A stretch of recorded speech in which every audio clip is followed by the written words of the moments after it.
Bonjour, j'espère que vous allez bien. Alors aujourd'hui, je vous fais une vidéo d'accompagnement des changements, du changement planétaire. Donc c'est une vidéo que vous pourrez regarder autant de fois que vous voulez, qui va s'accompagner dans un premier temps d'un cours et dans un deuxième temps d'un soin et qui va se terminer avec des codes de lumière. Voilà, alors c'est parti. Donc, pourquoi est-ce que on me demande de transmettre ce cours? Alors, c'est un cours sur les effets miroirs. Ce cours est là pour vous aider et être un outil en fait dans cette transition dans laquelle on est. Qu'est-ce qui se passe? On passe, bon ça regardez les autres vidéos hein, si vous ne les avez pas déjà vues. Donc on passe actuellement dans une étape de changement planétaire qui nous invite en fait à être moins dans notre polarité masculine, mais de prendre et de laisser de la place dans un premier temps à notre polarité féminine. Alors, qu'est-ce qui se passe concrètement? C'est que on est beaucoup moins amené à faire et à être dans l'action pour être un petit peu plus dans des moments d'inaction euh, et, et d'aller contacter notre intériorité et développer cette intériorité. Parce qu'on a tendance à être, à part les moments où on est en vacances, on est toujours en fait en hyperactivité et ce qui ne permet pas, ce qui ne nous permet pas de ne rien faire. C'est-à-dire que dès qu'on a un moment, comment on va occuper ce moment, qu'est-ce qu'on va en faire.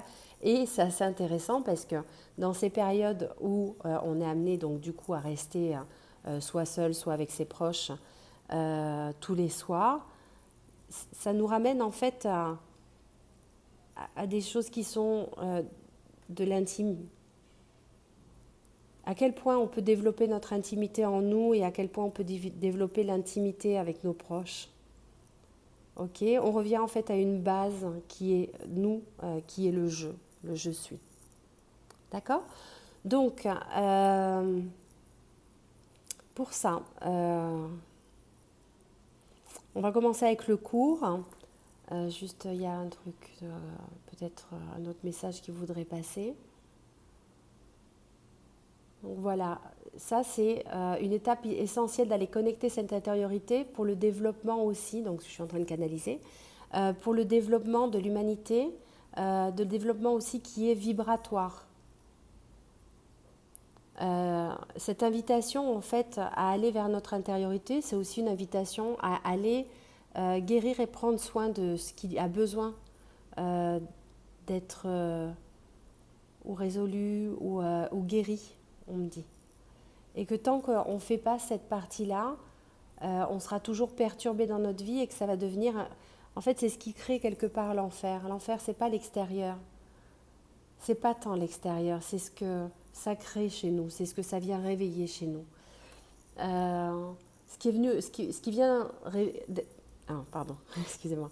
Ce qui est réveillé chez nous à travers les événements extérieurs, c'est ce qu'on a chez nous de latent. Si je suis avec une colère latente, je vais voir un événement et ça va réveiller cette colère. Alors autant aller prendre soin de cette colère et l'accueillir parce que des fois en fait quand on a des émotions négatives, c'est pas agréable et on n'a pas envie d'en prendre soin. Mais en fait en n'en prenant pas soin, c'est pire. Et c'est ce qui crée en fait ces moments difficiles. Et c'est le fait qu'on puisse devenir super énervé ou super triste ou voilà et avoir peut-être des dépressions, etc. Donc l'idée, c'est vraiment de prendre soin. Et pour une fois, s'offrir et s'octroyer le temps. Réellement, c'est une invitation à ça, à vous couper et vous donner un temps par semaine, par exemple, ou un peu tous les jours, pour accueillir ce qui est en vous. Accueillir ce qui est et en prenant soin, c'est avec amour et bienveillance pour vous. Même si ce n'est pas agréable de prendre conscience de ce qu'il y a, c'est ce qui permet en fait de rendre ça transitoire parce que quand on est triste un temps et après ça passe. Quand on est énervé un temps et après ça passe. Alors pour éviter que ça reste en latence, réellement c'est d'avoir cette bienveillance et de prendre cette responsabilité pour nous, de prendre soin de nous, de prendre soin de nos émotions et quand on les ressent, de dire ok merci le cadeau extérieur, c'est parti, je prends soin de moi. Et je vais accueillir ce qui est. Juste accueillir, tout simplement. dire oui à ce qu'il y a. Et puis, si je ne suis pas d'accord avec ce qui se passe, dire ok, à quel point je ne suis pas d'accord, qu'est-ce que je ressens, à quel point je ne suis pas d'accord. À quel point je résiste à ça. À quel point j'aime pas me ressentir comme ça. Et j'accueille ce j'aime pas. Et j'accueille le fait que j'aime pas ressentir ça, tout simplement. En respirant et en se donnant le temps, et vraiment en respirant, voilà, de manière profonde, lente, et accueillir. Et puis peut-être que ça va devenir un peu plus difficile, parce que cette émotion, elle était là depuis tellement de temps que tout d'un coup, le fait de lui donner du temps et de l'espace, eh ben ça va pas être agréable. Et puis après, ça s'apaise. Et après, ça va mieux. Et peut-être qu'il faudra refaire cet exercice plusieurs fois. Mais par contre, avoir réellement cet engagement envers soi-même, de prendre soin de soi. C'est vraiment ce qu'on est amené à comprendre dans cette période-là et cette invitation qui est magnifique, du développement de nous-mêmes et de l'accueil et d'arrêter de rejeter ce qu'on ressent parce que quand on rejette ce qu'on ressent, on rejette une partie de nous-mêmes qui souffre, qui n'est pas bien et donc si on se rejette nous-mêmes, on peut se sentir des fois rejeté à l'extérieur ou rejeter les autres. Parce qu'on ne gère pas et que ça vient réveiller des choses chez nous, ou que nous, on vient réveiller des choses chez les autres. Donc on est là dans des blessures de rejet des uns avec les autres. Donc faire stop et occuper ce temps, prendre du temps pour soi, pour aller accueillir. Voilà. Alors, effet miroir. En fait, c'est simple, ces effets miroirs. Donc ça, c'est si vous voulez regarder plus d'un point de vue plus mental, en fait, expérimental. Qu'est-ce qui se passe? Alors, j'ai un événement qui se passe en face de moi et ça vient réveiller des choses. Alors, on va prendre un premier exemple et on en prendra un deuxième tout à l'heure. Le premier, c'est, voilà, je vois une scène où je vois de l'injustice et ça me rend en colère ou ça me rend, voilà, ça me fait sortir de mes gonds, ça me fait avoir une réaction forte. Ok, très bien, j'accueille ma réaction forte. Mais là, en fait, c'est aussi intéressant de comprendre. Comprendre, pour ceux qui passent par le mental, dans les résolutions, comprendre qu'en fait, il y a 3 effets miroirs. Le premier effet miroir, c'est le direct. Le direct, c'est ce que je vois, je suis ce que je vois. Pas très agréable, mais voilà, c'est comme ça. Le deuxième, et là c'est l'ego qui en prend un coup, mais on y va avec douceur. Le deuxième, c'est indirect. Ce que je vois là, qui me provoque quelque chose de fort chez moi, en fait c'est quelque chose que je traîne de ma famille, qui n'a pas été résolu. Et je peux peut-être repérer que dans ma famille, en fait, on est plusieurs à ressentir ça. Mais c'est tellement fort en moi parce que ça n'a pas été résolu, donc ça réapparaît chez moi en fait comme une blessure ou comme quelque chose qui doit être résolu, qu'à chaque fois que je vais voir des scènes de ce genre, waouh, c'est comme si je les vivais de l'intérieur. Donc je vais aller voir. Puis s'il y a besoin d'aller voir un thérapeute, on va voir un thérapeute pour aller voir dans le transgénérationnel. Et l'indirect, c'est je suis l'opposé de ce que je vois ou de ce qui me choque. Ok. Alors, l'opposé, donc pour la blessure d'injustice, c'est que je fais trop attention à cette injustice. Je prends trop de précautions. Ça en devient lourd de faire toujours attention à ce qu'il n'y ait pas d'injustice. Et peut-être qu'en fait, c'est intéressant d'accueillir ça. D'être trop dans la mesure, de mesurer, de contrôler, de manière à ce qu'il n'y ait aucune injustice autour de nous, c'est pas sain non plus. Parce que ça nous positionne vraiment dans le contrôle de tout.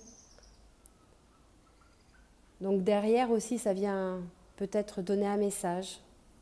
Alors quel serait le message? Qu'est-ce qu'il y a derrière qui est délivré comme message?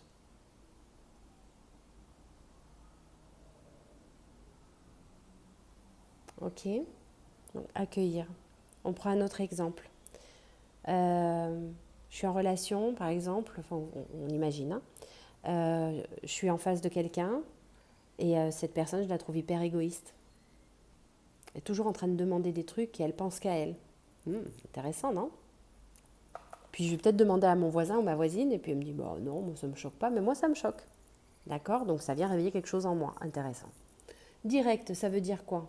Peut-être que je suis pareil. Et en fait, j'aime pas être comme ça, donc évidemment, je vais pas aimer que les autres soient comme ça. Parce que j'ai du mal à l'assumer, à me rendre compte à quel point je suis égoïste. Et que je prends pas soin des autres, que juste, je suis là, je demande, je prends, voilà. Et ça, c'est pas très agréable, mais bon, si je commence à l'accueillir, avec beaucoup de bienveillance pour moi, en me disant, ouais, ok, je suis pas au top tout le temps, bah oui, j'ai ça, ok. En respirant, et puis en prenant le temps qu'il faut, et ben ok, super. Et à chaque fois que je serai choquée, en fait, par ce genre de situation, ça sera juste un rappel à moi-même qu'il y a un déséquilibre. Ok? Voilà. Deuxième partie. Euh, cette personne, elle est égoïste. J'en souffre, ça me choque. Dans ma famille, qu'est-ce qui se passe? Est-ce qu'il y a quelque chose qui n'a pas été résolu de ce côté-là? Est-ce que, j'en sais rien, dans quelqu'un dans ma famille s'est comporté comme un bel égoïste? Et comme ça ne s'est pas résolu de génération en génération, un coup on passait de trop d'égoïsme à pas assez d'égoïsme. Et ce qui nous amène au troisième, à l'opposé. Je vois de l'égoïsme parce que je suis trop généreuse. Ah, ok, je suis trop généreuse, je donne trop, je m'oublie pour donner aux autres. Ok, alors est-ce que c'est un concept judéo-chrétien? Qu'est-ce qu'il y a derrière? Qu'est-ce que c'est que ce truc? Qu'est-ce que ça vient dire de moi? Pourquoi est-ce que je suis aussi généreuse ou pas assez égoïste? Parce que le chemin, c'est soi. Hein. On peut donner que ce qu'on a. Alors il est peut-être temps de prendre soin de soi, de prendre du temps pour soi, d'être un peu, penser à soi et d'être un peu égoïste. C'est très bien. Et s'accorder ça. Ok? Et accueillir ça. Voilà, donc ça c'est les trois. Donc je vais arrêter la vidéo, je vais en faire une deuxième pour le soin. Mais c'est les trois points qu'on nous demande de comprendre. Opposé, donc direct, je suis ce que je vois. Indirect, je traîne une casserole de ma famille qui n'a pas été résolue. Et opposé, c'est que je suis l'inverse de ce qui me choque à l'extérieur. Ok? Je me sens, à chaque fois, je sens quelque chose qui vient se réveiller. Et j'accueille. Voilà. Donc ça, c'est la première partie. Accueillir ce qu'on ressent et puis s'il y a besoin, donc aller rééquilibrer tout ça. Donc ça, c'est la première. Et l'idée, c'est de ne plus accuser l'extérieur, mais prendre soin et prendre la responsabilité de prendre soin de son intérieur. Et vous allez voir comme ça va vous changer la vie. Je vous fais la promesse que si vous vous appliquez à faire ça à chaque fois qu'il y a quelque chose qui vous embête, ça va réellement vous changer la vie. Ok? Maintenant, je vais passer à la deuxième vidéo pour le soin énergétique et les codes de lumière. C'est parti. Bon, merci. Et puis, si vous avez des questions, n'hésitez pas à les mettre en dessous de cette vidéo. Voilà, je suis là pour vous.